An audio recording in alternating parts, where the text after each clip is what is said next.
À la une ce soir, journée de salubrité à l'initiative des habitants des 759 logements de Yirimadjo. En effet, ils ont nettoyé la mosquée et l'école fondamentale de la dite localité. Une activité qui vise à assainir leur cadre de vie. On remarque qu'à Bamako, il n'y a qu'une seule salle de cinéma fonctionnelle. Pourtant, dans le temps, presque tous les quartiers ont disposé. Que sont devenues ces salles de cinéma? La réponse en fin d'édition. Mesdames et messieurs, bonsoir et bienvenue dans cette édition. Un incendie a ravagé tôt ce matin la rue Marchande installée à l'ACI 2000 dans le cadre de la fin d'année. Aussitôt informée, une délégation de la Chambre de commerce et d'industrie du Mali, conduite par son président par intérim Mandjou Sempara, s'est rendue sur les lieux. Les dégâts sont énormes. Que s'est-il réellement passé? Souleymane Sidibé nous donne les détails. La rue Marchande installée à la CI 2000 a pris feu ce matin aux environs des 4 heures du matin. L'incendie qui a ravagé le lieu est intervenu juste après un concert organisé par les organisateurs. Les dégâts sont importants et les images se passent de tout commentaire. Plus de 150 stands brûlés et 3 personnes légèrement blessées. J'ai quitté ici à 3h moins. Dès que j'arrive à la maison, ils m'ont appelé dire que ça ne va pas à la rue. Précisément, moi je suis venu voir. Ça se trouve qu'il y a à peu près 4 à 5 stands seulement qui est en train de brûler. Mais on n'est pas. Parce que le protecteur civil, il est là. Ils sont à côté, ils ont parti l'appeler et ils n'ont pas pu maîtriser le flamme. Aussitôt informés, les responsables de la Chambre de commerce se sont rendus sur les lieux pour faire le constat et apporter un soutien moral dans un premier temps aux victimes au nom des autorités de la transition. Nous sommes venus voir ce qui s'est passé. Et ce que nous avons constaté est déplorable. Nous apportons notre soutien moral et financier aux victimes. Que Dieu nous protège. Ce matin, on a appris la nouvelle. Dès qu'on a appris la nouvelle, rapidement, venir faire la bénédiction, leur dire que nous sommes ensemble. Et puis aussi pour plaider à l'endroit de nos autorités, à commencer par le président de la République, Assimi Goïta. Les enquêtes sont en cours pour déterminer les causes de l'incendie. Mais en attendant, les victimes appellent les bonnes volontés à un accompagnement moral et financier. L'union fait la force, dit-on. Les habitants des 759 logements de Yirimadjo en ont fait leur mot d'ordre. C'est là à travers une série de journées de salubrité entamées le week-end passé avec l'assainissement de la mosquée et de l'école fondamentale des 759 logements de Yirimadjo. Aminata Amadoula nous en dit plus. Dans la société malienne, la femme est aussi synonyme de propriété. De ce fait, les membres de l'association des femmes fortes des 759 logements ont choisi une journée de salubrité comme première activité. Pour l'association qui a été mise en place en juillet dernier, le choix est à juste titre. Qui parle d'assainissement parle de santé. Qui parle de santé parle de propriété.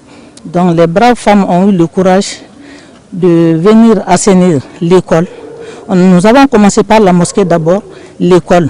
Et le jeudi, nous allons nous rendre au marché et ensuite au 13e, c'est-à-dire la police. Le jeudi, nous allons faire ce nettoyage-là. Donc s'il y a déjà la propriété, donc il y a la santé. C'est une action salvatrice qui doit être encouragée, perpétuée, puisque qui dit assainissement dit santé. En tout cas, nos braves femmes sont en tout cas dans leur milieu, parce que qui parle aussi d'assainissement parle obligatoirement des femmes. Si elles s'adonnent à cette tâche, j'avoue que ça va réduire considérablement les maladies au niveau de la cité. Pour faire de l'union une force, ce sont femmes, jeunes et vieux qui se sont mobilisés pour l'occasion, ce qui fait le bonheur des bénéficiaires. Vraiment, nous sommes très contents et très ravis de cette organisation, surtout le fait qu'elle soit ici à l'école, l'assainissement, vraiment c'est quelque chose qui doit être toujours de mise à l'école. L'école a besoin d'assainissement parce qu'elle abrite des enfants fragiles et qui ont besoin de santé. Et d'ailleurs, nous, dans nos leçons, on a toujours parlé d'assainissement et de santé. Donc vraiment, ça a été une très bonne initiative que nous apprécions.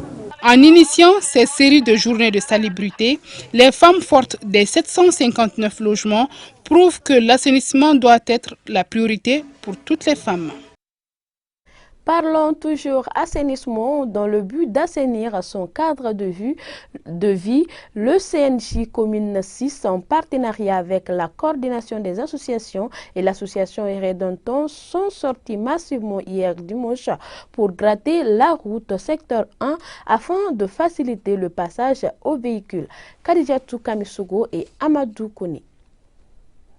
Les activités citoyennes que le bureau multiplie depuis sa mise en place visent à faire savoir aux jeunes et aux associations de jeunesse que le CNJ existe pour eux. Et l'un des actes phares du CNJ est la salubrité. Faire ça, c'est pour vraiment améliorer la qualité de notre environnement, de l'environnement de notre secteur. Donc, c'est la raison pour laquelle on a décidé de faire ce travail-là. L'assainissement étant une priorité pour la jeunesse, elle est un acte qui s'est fait dans le cadre de la citoyenneté en fonction des moyens. Pratiquement, nous avons des rues après l'hivernage là qui sont presque impraticables. Donc, nous avons vu nécessaire de refaire ces rues pour que l'accès soit aussi facile. Car pratiquement, en cette période même où pratiquement il y a des rues là qui sont alternes, donc pratiquement cette rue même c'est la rue principale qui est pratiquée par la majeure partie des usagers. Cette action du CNJ et les associations ont été appréciées par le maire de la commune 4 et d'autres invités de marque. Faire une route, c'est comme si tu donnes de l'eau aux gens. Et je pense que l'initiative est tellement venue à point nommé que la route qu'ils sont en train de réparer est une route plus ou moins nationale, si je peux le dire. Parce qu'en cas de désengorgement ou d'engorgement, c'est cette voie qui est empruntée pour pouvoir faciliter l'accès des gens à leur domicile. C'est des œuvres de bienveillance. Donc à ce titre, les uns et les autres doivent être remerciés. Parce que, comme on le dit, c'est la décentralisation. La décentralisation demande aux autorités de la collectivité et à chaque commune de se prendre en charge. Lors de cette journée, tous les responsables des associations membres du CNJ ont salué le dynamisme, le courage et le sens élevé des citoyennetés de la jeunesse CNJ et surtout de l'association Yeredemeton. Cette activité s'est tenue plutôt en commune 4. Le Centre international des conférences de Bamako a vibré au rythme des mélodies du franco-congolais Dadju ce 25 décembre. L'artiste, après une longue absence, a tenu en haleine le public malien durant des heures. Un show qui a tenu toutes ses promesses. Ainsi, les mélomanes ont revisité avec le chanteur son répertoire musical. Astansou. 4 années après sa dernière visite, le prince Dadju a tenu la promesse de marquer son retour dans la ville des Trois Caïmans.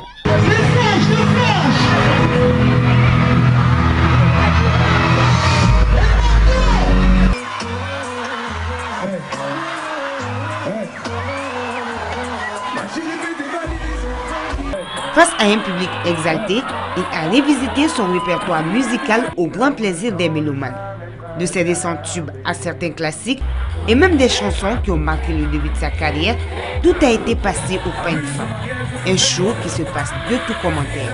J'ai trouvé le concert vraiment spectaculaire. On a attendu Dadju presque 6 heures de temps. Mais depuis que le concert a commencé, j'ai oublié carrément le temps que j'ai passé à l'attendre. Vraiment, je suis carrément satisfait. C'est mon artiste préféré. Vous voyez la joie dans mes yeux. Bon, en tout cas, on a beaucoup attendu le concert pendant 3 heures ou 4 heures, mais là il est venu et c'est trop bien, c'est trop bien en tout cas, vraiment. Il faut qu'il vienne plus souvent à Bamako, parce que là ça faisait trop longtemps. Pour assurer le show et faire encore plus illuminer le cœur des fans, l'arsenal logistique a été déployé par Prestige Consulting. Ainsi, l'agence relève le défi quant à la production des grosses pointures du monde artistique et culturel. Disons que ce n'est pas une surprise en tant que telle, parce qu'au sein de Prestige Consulting, nous avons l'habitude de faire des choses avec grandiose. Donc nous avons livré l'une de nos meilleures artilleries en termes de logistique que nous avons au sein de l'entreprise Prestige Consulting pour montrer à la population malienne et aussi à la population internationale que nous avons les matériels nécessaires, la logistique nécessaire pour pouvoir organiser des événements internationaux.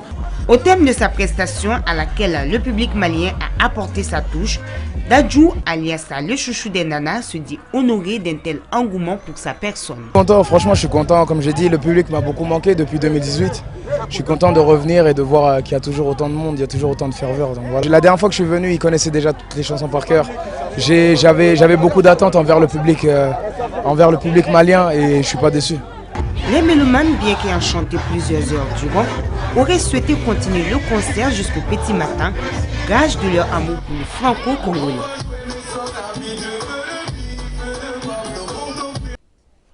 Dans le même registre, spectacle de théâtre le vendredi dernier dans la salle Bougou 6 au Palais de la Culture. Intitulé Juste savoir, cette pièce racontait l'histoire d'une fille qui tente de savoir pourquoi son géniteur l'a abandonnée. Par ce spectacle, les initiateurs veulent éveiller les consciences sur les conséquences du divorce dans notre société. Modibo Sidibi. Coup de poing, coup de ceinture. Trop de terreur pour mes yeux d'enfant. Ma mère se mourait, même mes yeux d'enfant l'ont vu. Elle ne pouvait l'accepter.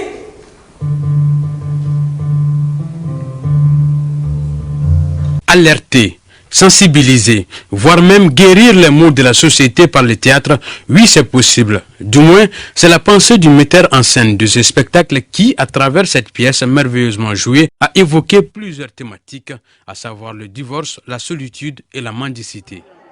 Alors juste savoir, comme je vous disais, c'est un texte de Joël Ama Ajavon. Eh bien, la pièce parle des conséquences de la séparation des parents ou du divorce des parents sur les enfants. Et nous, on est en train de réfléchir sur cette thématique-là, essayer de voir comment on peut l'élargir sur toutes les conséquences qui peuvent être engendrées à partir de ces différentes conséquences que nous avons énumérées, c'est-à-dire la séparation des parents. Et grâce à cette séparation, certains enfants peuvent se retrouver dans la rue, devenir des enfants de la rue parce que les parents ne s'entendent pas. Et c'est un sujet qui n'est pas beaucoup traité au Mali. Et à ce titre, nous voulons, avec cette pièce de théâtre-là, essayer de sillonner l'intérieur du pays afin d'aller susciter le débat, alerter sur la thématique et en même temps essayer de faire une prise en charge pour ces enfants-là. Dans cette représentation, la fille manifeste son mécontentement contre son père qui l'a rejeté. Elle ne digère pas non plus l'abandon de sa mère par son géniteur.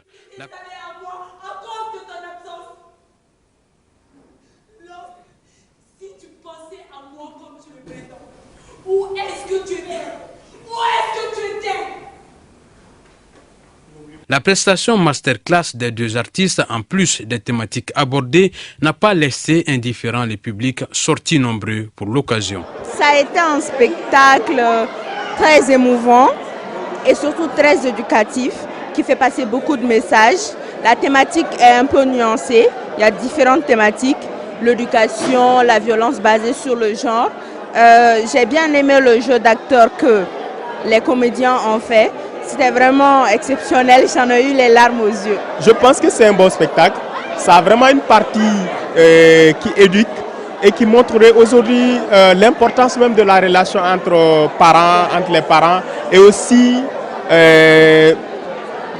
l'attitude des parents, comment est-ce que cela peut influencer sur l'enfant en fait.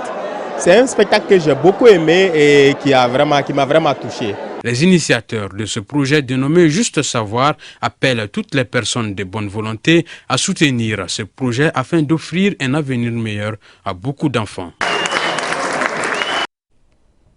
Je le disais au sommaire, au Mali, les salles de cinéma sont en voie de disparition.